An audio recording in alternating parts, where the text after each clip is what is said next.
我们结婚17年了，虽然日子过得比以前好，但他越来越不在乎我，把心思全用在自己身上，只顾着自己潇洒。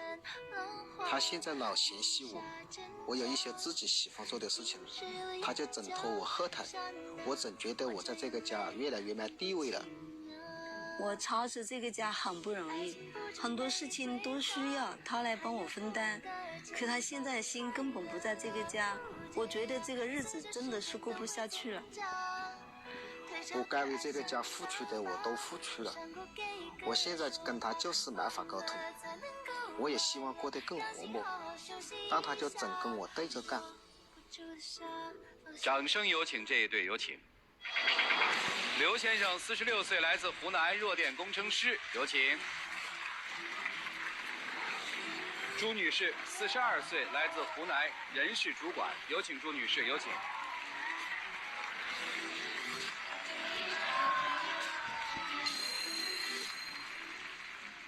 欢迎两位啊！结婚有多少年了呀10多年了，17年了。啊17年了，17年了哈。孩子多大，13岁了，到初2。男孩女孩？女孩。哦，女孩啊。今天是谁要来的呢？是我，来干嘛呢？因为我觉得跟他过不下去了。哦，都过不下去了。对。这个说现实当中你们已经分居了，是这意思吧？是。这分居是在一个屋檐下的分房而居呢，还是说有人搬出了这个家？他就直接睡到自己的书房。哦，你们在现实里面沟通过吗？他近这几年他根本都不跟我沟通，他又经常指责我这里指责我那里的。哦，不再沟通了。对对。这个您承认吗？主要是没有什么共同语言，跟他沟通不到一块去了。哦，年轻的时候说两个人是在工作的时候认识的是吧？是的。当时谁追谁啊？我追的他。那时候感情很好。对。什么时候突然发现无话可说了呢？就最近这几年，随着这个网络的发展嘛，他同学的话可能联系的又多了，就以前高中的同学就总共那几个人对吧，8个人，其中又有6个女生，然后其中有一个女生嘛，又是他以前的初恋，他们的话整个8个人经常是住在一起，经常不是K歌啊就是吃饭的，他也从来都不带我去的。我也想说跟他们同学一起认识一下，你去干嘛了？怎么的，就守了我一番。现在的生活以同学会为主是吧？你看这个本来就很经常了，看高中的同学在一起聚一聚，在这点小事也不至于了，什么就在一起唱个歌，我觉得很经常啊。像这个 K歌一样，也是一种新型的交友方式，是不是？你半夜3更的跟那些女的在那里情歌对唱的。他现在 K歌痴迷到什么程度，您知道吗？主持人，他真的是每天半夜3更的，他也不顾着你要不要休息，反正他就在那里咿咿呀的在房间里面唱个不停。他上班的好是随意性的，然后我上班每天都是按点要上班的，他就可是不管你的了。您现在迷恋于声乐了哈？谈不上迷恋，不是在一起，朋友在一起嘛，偶尔唱唱。那为什么妻子说每天晚上都浑浑压压呢？练是吧？他就是练好歌，跟他们同学在一起去商业自己嘛。经常去同学会吗？没有他说的那个样子。还没有。你一天到晚就是净瞎说。1个星期小聚，半个月一大聚的。你说你有没有？3更半夜的再回家，喝得醉醺醺的还有。人生总要有点爱好嘛，有点追求嘛。唱个歌喝个酒怎么的，是不是？但问题是你跟那些女的情歌对唱，还有我帮你发朋友圈呢，你这又是怎么想的嘛？你有考虑过我的感受没有嘛？不是他发朋友圈还是让他又要求我帮他转发朋友圈，要求我的朋友为他点赞，说他唱的怎么好的。不是他跟别人情歌对唱，让您发朋友圈。是的，都是女的。这是为什么呀？你主持人您说这样子的话，能说我心里会好受吗？对不对？你夫人要找个男同学去情歌对唱一下，发个朋友圈，行吗？可以，真可以啊！怎么唱怎么唱。哦呀，我看好像是不行吧？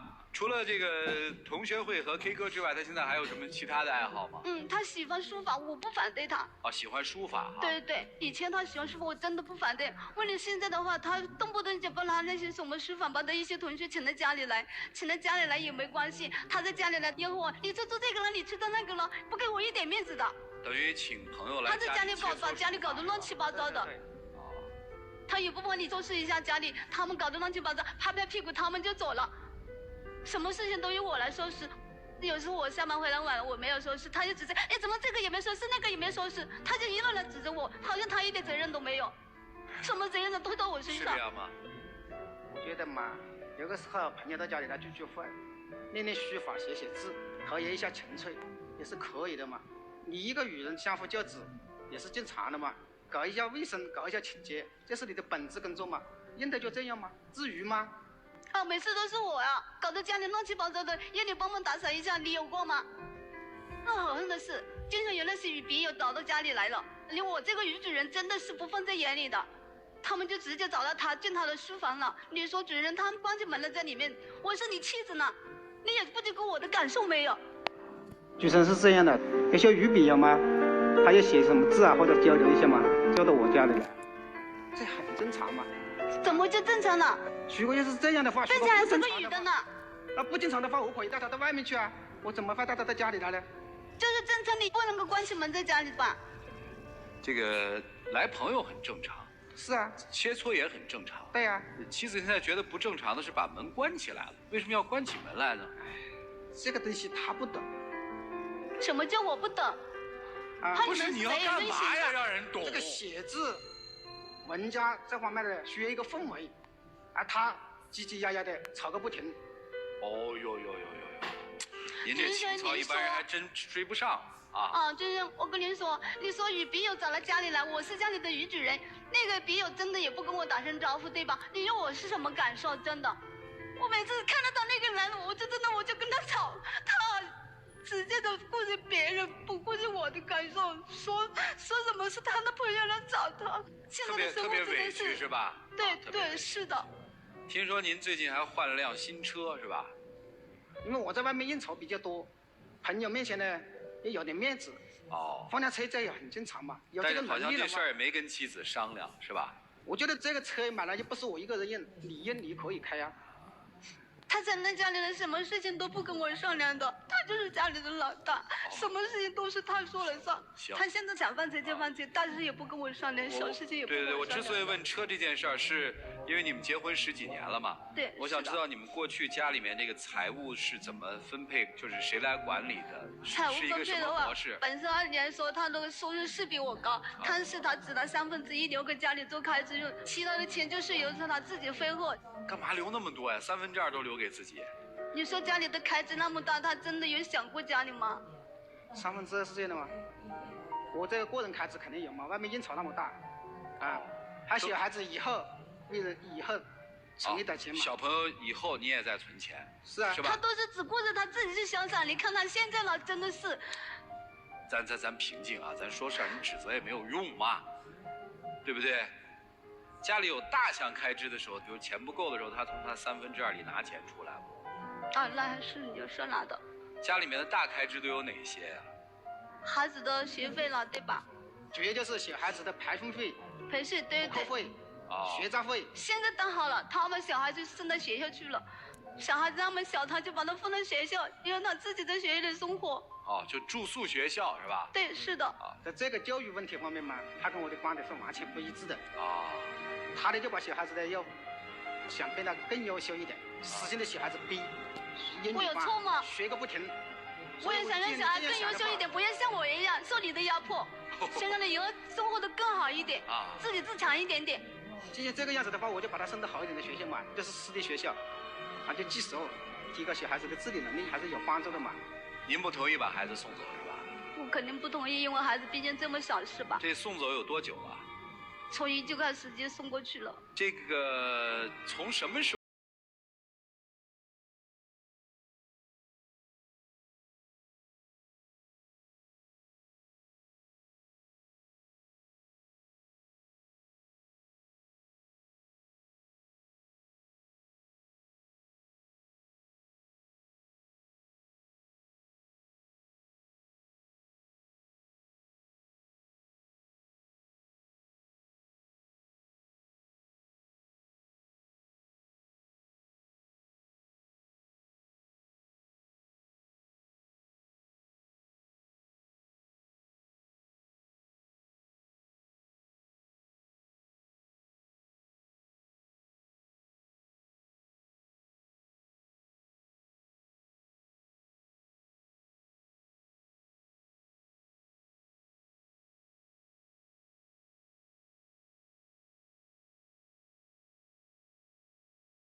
我真的是10年生啊，不是这样就是那样的，挑我的个人的不是。主持人，你说我自己心里好受吗？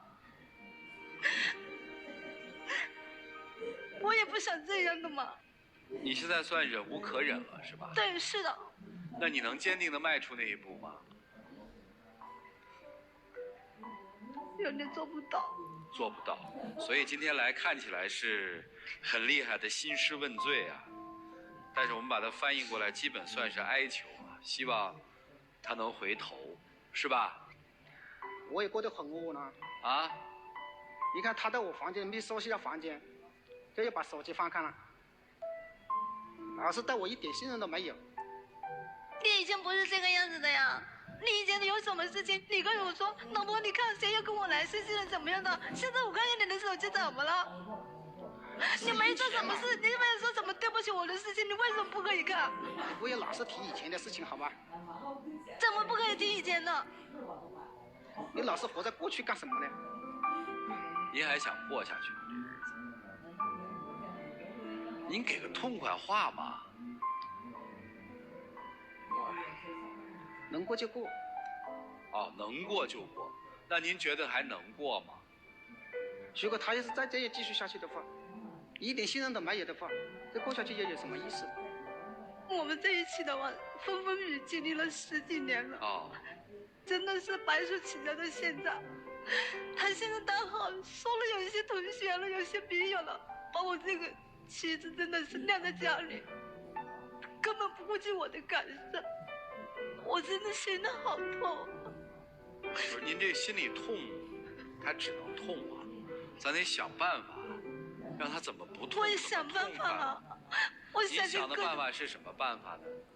比如说，我就跟他说，你可以带我出去，对不对？啊，您要求过跟他共同出席。哦，对。他说你在家里待着就好了，你要跟我出去干什么？还有什么办法呢？还曾经试过什么办法？每次做了饭给他吃，他就说你吃你的吧，天天的就等外面吃，你外面的外面这么好吃吗？也就不在一个锅里吃饭了，是吧？对。这个时间有多久啊？半年多了。半年多了。我就想今天通过这样的启动，我看能不能够感动到他，他自己心里怎么想。他把他来到这个节目当成对于这段婚姻最后一个努力，老师们会如何帮助他们呢？让我们一起进入丘比特问卷。我似乎觉得刘先生，你去意已决是吗？你的种种行为已经让我觉得你心理上其实已经和他和这个家割裂开了。爱情的开始和结束，婚姻的开始和结束都是你自由的选择，只是我觉得哪怕你已经决定要结束它，要离开它的时候，你都需要给对方以足够的尊重，你要让他清楚你在想什么，你决定做什么，而不是他非常卑微的希望挽留这段感情和婚姻，在做一些他觉得很痛苦很不堪可是又不得不做的事情。我觉得对另外一个人是一种极大的不公平和不尊重，所以我特别想问你，你是去意已决吗？我是这样认为的。一个女人在家嘛，就应该为男人付出，该做的就应该去做好，做家务时间长的。你说的一个女人在家里，这个女人特指你的妻子，还是包括那些和你一起写书法的女笔友，以及唱 K 的那些女同学，她们也需要在家里做这些吗？别人我管不着，我肯定是管我妻子的。你觉得如果她做到这一切，你们的婚姻就没有问题了，是吗？我特别想跟您说的是，如果你去意已决，请清楚地告诉他，不要让他再做无谓的挣扎、牺牲，不要让他在这种难堪的漩涡当中无法自拔。我想，这不仅仅是作为丈夫对妻子留有的一点爱和温存，更是做人的一种坦率和一个男人的顶天立地。爱要爱得坦坦荡荡，离开的时候也希望你明明白白，好吗？谢谢你。好，谢谢周青老师。我们常说夫妻有很多种沟通方式，然后有一种最不健康的沟通方式叫追和逃的方式。其实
因为您逃的不是他，您逃的是自己的痛苦，何必呢？既然不想让自己痛苦，那就好好有话说，表达自己的需要、自己的不满，自己想要对方跟自己怎么去做。同样对妻子，我也想说，我如果是你的丈夫的话，我站在你面前我很痛苦，因为您今天的手臂抬起来，至少不下20次。你知道我们说夫妻沟通当中最忌讳的就是一直用手指着对方。所以我想问一下，如果我一直用手这样指着你，你会感受舒服吗？你一定不舒服。你想要的就是说，丈夫你能多陪我，我们希望有我们自己的家。您并不反对他在外面玩，你也不反对他学书法。你想要的不就是周末我们可不可以一家人出去玩一下？平时你可不可以偶尔抽点时间跟我一起看个电影，我们两个去吃个饭？因为孩子已经去读寄宿了，我们有大把的时间开始过我们重新的2人世界了。而且还有一个，妻子，我想告诉你，如果你真的希望你的丈夫多说话，你一定学会闭嘴。今天在场上，他无数次想说话的时候都被你打断了，所以你听不到他的心声，你追就是无效的。不要把一个17年的家毁于一旦。谢谢。好，谢谢周老师。其实刚才小鹏老师说，先生不尊重你的妻子，我非常认同。同样，我觉得妻子你也不尊重你的丈夫。你看你刚才口口声声说，小孩送去寄宿就是他自己想玩，他不想让小孩子碍眼，他也是孩子的亲生父亲哦。你这样去说，如果换成是我，我也很难接受。我相信他希望安排孩子去寄宿是一个综合考量，我不认为他是那么的对孩子都绝情到你碍我眼，我把你送走。所以其实你不尊重他，换来的也是他不尊重你；你不信任他，换来的也是他不认可你。这真的在你们婚姻中是个恶性循环。我其实更能理解，因为可能你们的年龄和我们差不太多，无论是妻子还是丈夫，都处在中年危机的状态，上有老下有小，自身创造价值的能力又在降低的时候，夫妻是什么？夫妻真的是在这个时刻抱团取暖，共同抵抗我们年龄的逐渐老去。但是你们彼此不尊重、不信任，导致的就是这样的家庭危机。所以我希望你们更多的时候去思考一下，我们未来的人生要不要对方这个他和我共享。如果先生真的认为这样一个女人和你未来人生的规划格格不入，我真的觉得你要及早告诉他。现在我关键是没法跟他沟通呢。没法和他沟通。是啊，因为你把你的心门已经关上了呀。我希望你们都回去冷静想一想，这个人共同生活、同床共枕17年的这个他，未来人生路能否相伴？没有孩子的时候，没有工作的时候，还可以吗？其实这是一个要留给你们自己的命题啊。最后想告诉你们的是，婚姻家庭不仅仅是责任，没有爱的责任支撑不了一生。是否还爱，请你们三思，再做出决定。希望你们都能幸福快乐吧，也希望你们的孩子能够健康成长。谢谢。好，谢谢杨老师。3位老师各打50大板，的确双方都有问题。但我要提醒的是，妻子是行为问题，丈夫是性质问题。我清清楚楚记得你说的那句话，你跟妻子说，不要老活在过去。什么叫不要老活在过去？因为以前嘛，才谈恋爱的时候，肯定有花前月下，但是随着年龄的增长、见识的增长，跟着时代的变迁，过去只有花前月下吗？没有同甘共苦吗？有。是不要老活在过去，但我想告诉你一点的是，一个人忘记过去就是背叛，一个人忘记夫妻曾经的同甘共苦就是背叛。但是我没有背叛他。你摸摸你自己的良心，你在日子没有过好之前，你有这些笔友吗？你有那些围着你转的那些同学吗？那个时候谁在你身边？有了点钱就翘尾巴。你自己想想，你现在日子过好了，你有闲了，才有些人围着你。你以前什么都没有的时候，有谁围着你？我没有说你一定要跟他在一起，你可以离婚，这是你的权利，但请你坦坦荡荡，你走就是嘛。你折磨别人干什么？你带一群人在家里关上门干什么？你可以自己单过吗？你想唱歌唱歌，你想怎么样怎么样，你干嘛最后一点尊严都不留给别人呢？这个家是我的啦，是你的，也是他的呀，不是你一个人的呀。你带陌生人回家不经过他的同意，不尊重他，你把他当成2个人的家了吗？我还是那句话，你可以离婚，那是你的权利，但请你坦诚地说出来，不要把别人说的一塌糊涂，把过去全盘否定。对于女生来说，我想说的是，一个女人一定要学会爱惜自己，因为男人的爱随时可以收回的。你也要永远懂得修饰自己，未必要漂亮，但一定要精致，要自信。女人勤俭是一种美德，但你不能只苦了自己，男人就会觉得理所当然。女人贤惠是一种付出，但不是为了讨好男人，要不然男人就会自以为是。如果你一旦失去了自我，就不要提你拿什么去爱别人。你只有活出自信，你的男人才会害怕失去。你行为方式上是有很多问题，刚才老师们说的都不错，歇斯底里也好，可我以前不是这样子的呀。你不要说以前不是这样的，你也不要说是他逼成你这样的，反正你现在就是这样。但是我想告诉你的是，任何事情有双方面的原因导致今天的结果，但是现在你跪着去要尊严，去要一个男人尊重你，这是不可能的。所以你应该收起你的眼泪。如果你还一直有眼泪，一直咆哮，只能让他更加感觉到是你离不开的。你明白吗？这位先生，我只想告诉你的是，你要是真的还想试一段时间，就请你保持尊重。如果你真的去意已决，你就说我们非离不可，要做一个堂堂正正的男人。就这样。好，谢谢涂老师。你想一想，你应该怎么做？你也反复的想一想。今天你可以把你妻子说你所有的这几年生活过往的这些话，你就当一幅一幅的画面，你放一放，你放给你自己看一看。倒回头你再想想，为什么他现在要看你的手机？你大概能理解他，你大概会从另外一个角度来看你身边的朋友，你会从另外一个角度来看你这几年所做的事情，坦诚一些。接下来一起进入真情60秒。